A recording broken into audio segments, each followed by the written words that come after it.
A Seleção, de Keira Cass, capítulo 2. Arrastei-me mais para dentro da casa da árvore. Era um cubículo de 1,5 m por 1,5 m. Nem mesmo Gerard podia ficar em pé lá dentro. Mas eu amava aquela casa. Tinha uma entrada pela qual só se passava agachado e uma janela minúscula na parede oposta. Havia uma banqueta velha em um dos cantos para servir de suporte para a vela e um carpete tão gasto que era quase o mesmo que sentar diretamente na madeira. Não era muita coisa, mas era o meu paraíso, nosso paraíso. Por favor, não me chame de Linda. Primeiro minha mãe, depois May, agora você. Isso está me dando nos nervos. Pelo jeito que Aspen me olhava, notei que minhas palavras não me deixavam mais feia. Ele sorriu. Não consigo evitar. Você é a coisa mais linda que já vi na vida. Não me condene por dizer isso quando posso. Ele segurou meu rosto com as mãos e eu olhei bem fundo em seus olhos. Foi o suficiente. Seus lábios tocaram os meus e eu não consegui pensar em mais nada. Não havia seleção, família pobre ou ilhéia. Havia apenas as mãos de Aspen nas minhas costas, puxando-me mais para perto, a respiração dele no meu rosto. Minhas mãos passaram por seus cabelos pretos, ainda úmidos do banho. Ele sempre tomava banho à noite e se uniram em um nó perfeito. Aspen cheirava ao sabonete que a mãe dele fazia. Eu sonhava com aquele cheiro. Nós nos afastamos e eu não conseguia esconder um sorriso. As pernas dele estavam bem abertas. Sentei-me no meio delas, como uma criança que pede colo. Desculpe, não estou de bom humor hoje. É que nós recebemos aquele aviso idiota pelo correio. Ah, sim, a carta, suspirou Aspen. A gente recebeu 2. Claro, as gêmeas tinham acabado de fazer 16 anos. Enquanto falava, ele observava cada detalhe do meu rosto. Aspen fazia isso quando estávamos juntos, como se quisesse fixar uma vez mais meu rosto em sua memória. Já fazia 1 semana e uns poucos dias sem nos encontrar. Bastavam para deixar os dois ansiosos. Eu também o observava. Aspen era um garoto mais bonito da cidade, de todas as castas. Ele era moreno, tinha olhos verdes e um sorriso que fazia você pensar que ele estava escondendo alguma coisa. Era alto, mas não alto demais. Magro, mas não magro demais. A luz fraca revelava pequenas olheiras. Com certeza ele tinha trabalhado até tarde a semana inteira. Sua camiseta preta estava gasta, assim como o jeans surrado que ele usava quase todos os dias. Se eu pudesse, pelo menos me sentar e costurar sua roupa, era isso que eu queria. Não queria ser a princesa de Ileia, queria ser a princesa de Aspen. Doía ficar longe dele. Alguns dias eu ficava maluca, tentando imaginar o que ele estaria fazendo. Quando não aguentava mais, praticava música. Eu devia agradecer a Aspen por ser a musicista que era. Ele me levava à loucura. E isso era ruim. Aspen era um 6. Eles trabalhavam como ajudantes e estavam apenas um degrau acima dos 7, porque tinham uma educação melhor e aprendiam a trabalhar em ambientes fechados. Aspen era mais inteligente do que qualquer pessoa que eu conhecia e era muito bonito. Mas dificilmente uma mulher se casava com alguém de uma casta mais baixa. Um homem de casta inferior podia até pedir sua mão, mas raramente recebia um sim como resposta. E quando pessoas de castas diferentes se casavam, Tinham que preencher um monte de papelada e esperar uns 90 dias para poder tomar outras medidas legais necessárias. Já ouvi mais de uma pessoa dizer que essa burocracia pretendia dar ao casal a chance de mudar de ideia. Assim, essa intimidade bem depois do toque de recolher de Ileia poderia nos meter em um problema sério. Isso sem falar no quanto minha mãe me infernizaria se soubesse. Mas eu amava Aspen. Fazia quase 2 anos e ele me amava. Com ele ali sentado, alisando meu cabelo, eu era incapaz até de pensar em participar da seleção. Eu já estava apaixonada. E o que você acha disso? Quer dizer, da seleção? Perguntei. Acho normal. O coitado precisava dar um jeito de arrumar uma namorada. Senti o sarcasmo, mas queria saber sua opinião de verdade. Aspen, tudo bem, tudo bem. Por um lado, acho muito triste.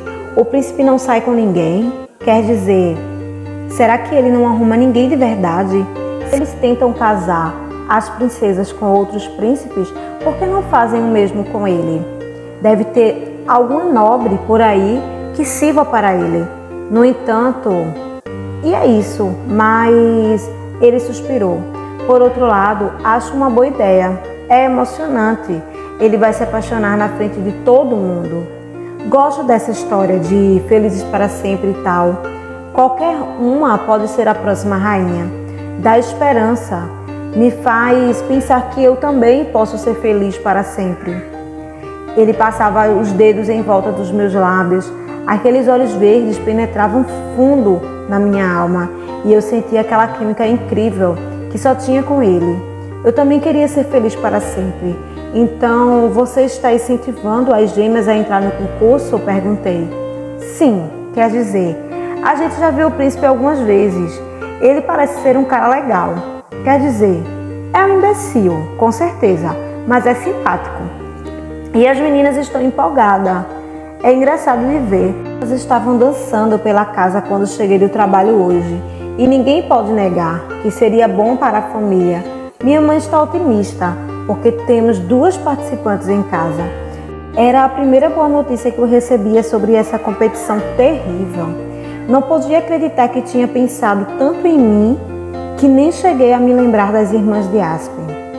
Se uma delas passasse, se uma delas entrasse, Aspen, você tem noção do que isso significaria se Camber ou Célia ganhassem? Ele me abraçou mais forte, acariciando minha testa com os lábios. Uma de suas mãos subia e descia nas minhas costas. Só pensei nisso. Hoje, ele confessou. O tom rouco de sua voz não deixava espaço para nenhum outro pensamento. Eu só queria que ele me tocasse e me beijasse. E era exatamente isso que aconteceria naquela noite, se seu estômago não tivesse roncado e me acordado para a realidade. Ei, trouxe um lanche para nós, eu disse com delicadeza. Ah, é? Pude notar que ele tentava não soar empolgado, mas um pouco de sua impaciência acabou transparecendo. Você vai amar esse frango, eu que fiz. Peguei o embrulho e entreguei a ele, que começou a beliscar a comida sem afobação. Deu uma mordida na maçã, insinuando que era nossa, mas abri mão da minha parte e deixei que comesse o resto. Se a alimentação era uma preocupação na minha casa, na de Aspen era uma tragédia. Ele tinha um trabalho muito mais exigente que o nosso, mas ganhava um salário bem menor. Nunca havia comida suficiente. Ele era o mais velho de 7 irmãos. Assim como comecei a ajudar em casa logo que pude, Aspen fez o mesmo. Ele passava o pouquinho de comida que lhe cabia para as irmãs e a mãe, sempre cansada de tanto trabalhar. O pai tinha morrido 3 anos antes e a família dependia dele para quase tudo. Vi com satisfação Aspen lamber o tempero do frango dos dedos e partir para cima do pão.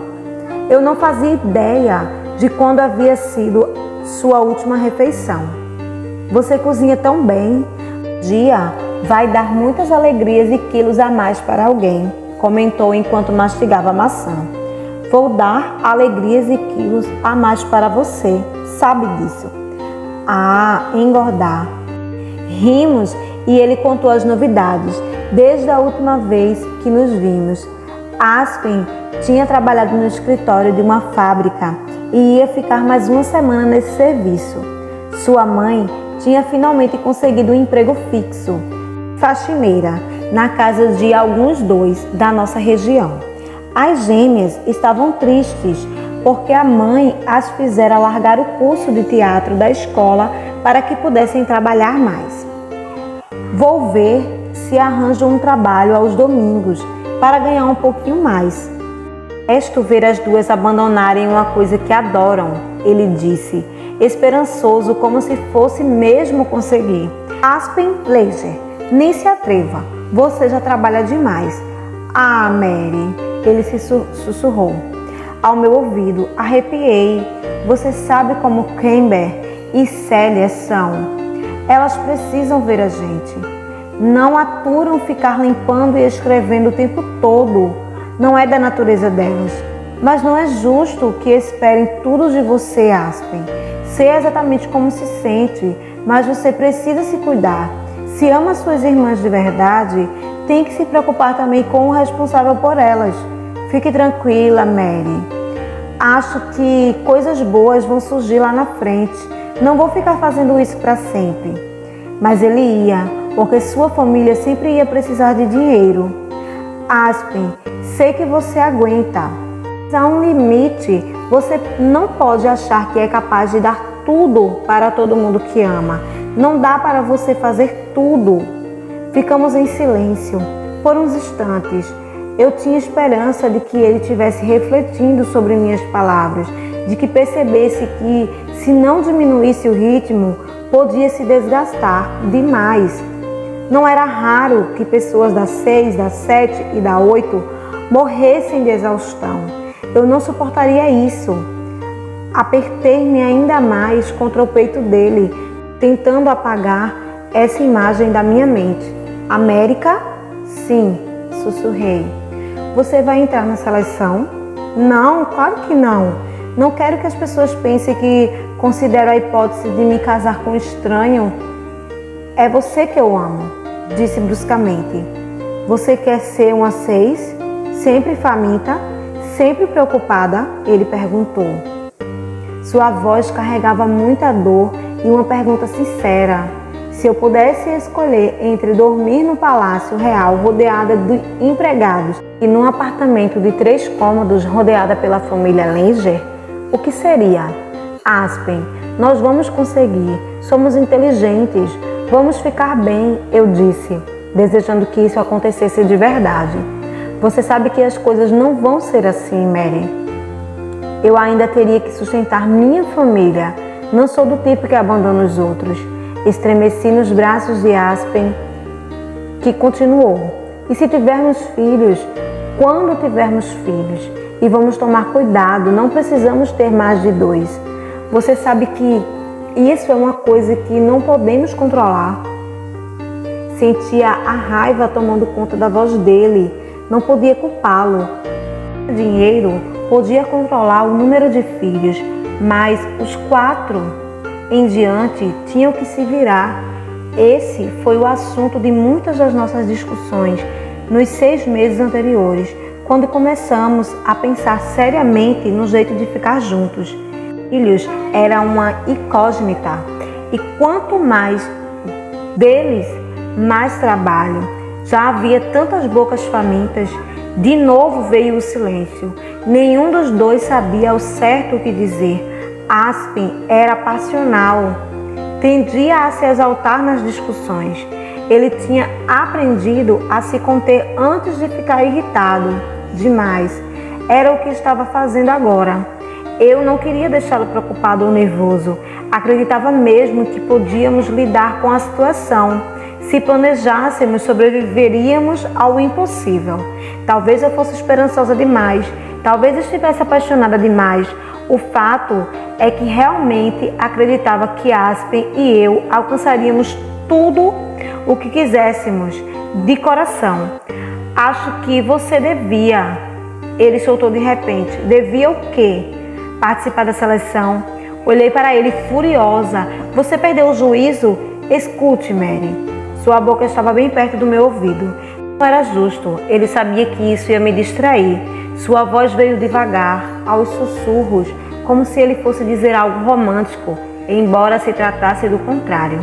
Se você tivesse a oportunidade de melhorar de vida e não a aproveitasse por minha causa, eu nunca ia me perdoar, não ia aguentar uma coisa dessas. Respondi bufando. Mas que ridículo! Se nos milhares de garotas que vão participar, não vou nem ser sorteada.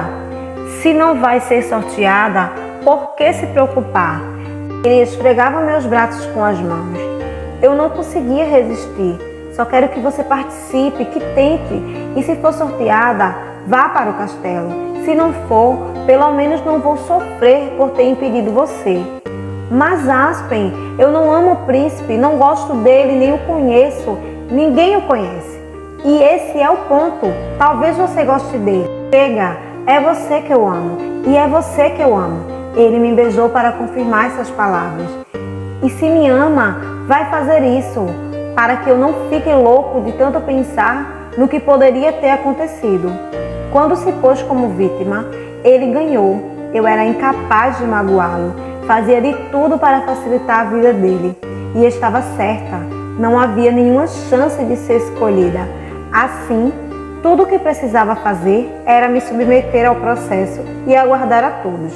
Depois, quando não fosse sorteada, o assunto seria esquecido. Por favor. Aspen suspirou no meu ouvido e eu pude sentir um arrepio por todo o corpo. Certo, sussurrei.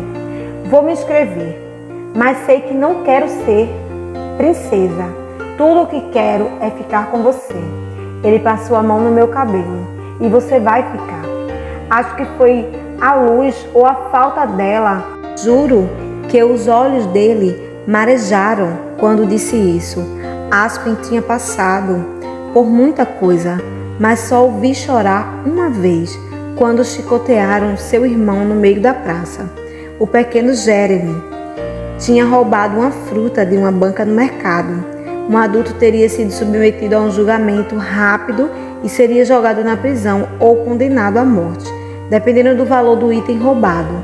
Jamie tinha apenas 9 anos e por isso foi espancado. A mãe deles não tinha dinheiro para levar o menino ao médico decente, por isso Jamie ficou com cicatrizes de alto a baixo. Naquela noite, esperei na janela para ver se Aspen iria na casa da árvore. Ele subiu e saí escondido para encontrá-lo. Ele chorou em meus braços por 1 hora, lamentando-se por não ter trabalhado mais, por não ter sido melhor, para que Jamie não precisasse roubar. Chorava porque era injusto Jamie ter sido punido por suas próprias falhas. Foi uma agonia, aquilo não era verdade, mas eu não podia dizer isso a Aspen. Ele não me daria ouvidos, carregava nas costas as necessidades de todas as pessoas que amava. Como que por milagre eu me tornei uma delas. Tentava pesar o mínimo possível. Você pode cantar para mim? Uma música bem bonita para eu lembrar na hora de dormir? Sorri. Adorava cantar para ele. Aconcheguei-me mais e comecei a cantiga de ninar bem serena. Aspen me deixou cantar por uns minutos, antes de começar a descer os dedos discretamente em minha orelha. Abaixou a gola da minha camiseta e me beijou do pescoço às orelhas. Em seguida, arregaçou minhas mangas e foi beijando meu braço de ponta a ponta. Comecei a perder o fôlego. Ele fazia isso quase todas as vezes que eu cantava. Acho que gostava mais da minha respiração aguda do que das próprias músicas. Em pouco tempo, estávamos enlaçados sobre o tapete sujo e gasto. Aspen me puxava para cima dele e eu acariciava seus cabelos bagunçados, hipnotizada por aquelas sensações. Ele me dava beijos ardentes e intensos. Eu sentia seus dedos apertarem minha cintura, meus quadris, minhas coxas. Sempre ficava surpresa que não deixasse marcas no meu corpo. Tomávamos o cuidado de sempre parar antes de chegar ao que realmente queríamos. Desrespeitar o toque de recolher já era o bastante. Ainda assim, com todas as limitações, eu não conseguia imaginar que alguém em Ileia estivesse mais apaixonado que nós. Eu te amo, America Singer. Vou te amar enquanto viver. A voz dele transmitia uma emoção profunda e me pegou desprevenida. Eu te amo, Aspen. Você sempre será meu príncipe. E ele me beijou até a vela se consumir por inteiro. Devia fazer horas que estávamos lá e meus olhos começaram a pesar. Aspen nunca se importava com o próprio sono, mas não podia suportar o meu. Assim, desci a escada cansada, levando o prato e uma moeda. Aspen se deliciava com minhas canções. Às vezes, quando tinha algum dinheiro no bolso, ele me dava uma moeda para pagar pela música. Eu queria que ele desse cada moeda que conseguisse juntar para a própria família. Sem dúvida, eles precisavam até o último centavo, mas aquelas moedas que eu era incapaz de gastar serviam como um lembrete de tudo o que Aspen queria fazer por mim e de tudo que eu significava para ele. De volta ao quarto, tirei o pote cheio de moedas do esconderijo e escutei o alegre tilintar da mais nova sobre as antigas. Esperei 10 minutos na janela até ver a silhueta dele descer a escada e correr pela estrada. Fiquei acordada mais um pouco, pensando em Aspen e no quanto eu o amava e me sentia amada por ele. Era uma sensação especial, insubstituível, que não tinha preço. Nenhuma rainha no trono poderia se sentir mais importante que eu. Adormeci com esse pensamento gravado no fundo do coração. Olá, eu me chamo Alci Santos. Quero muito te agradecer por você ter ficado até aqui comigo. Quero te pedir que se inscreva no meu canal, deixe seu like e até o próximo capítulo. Bye!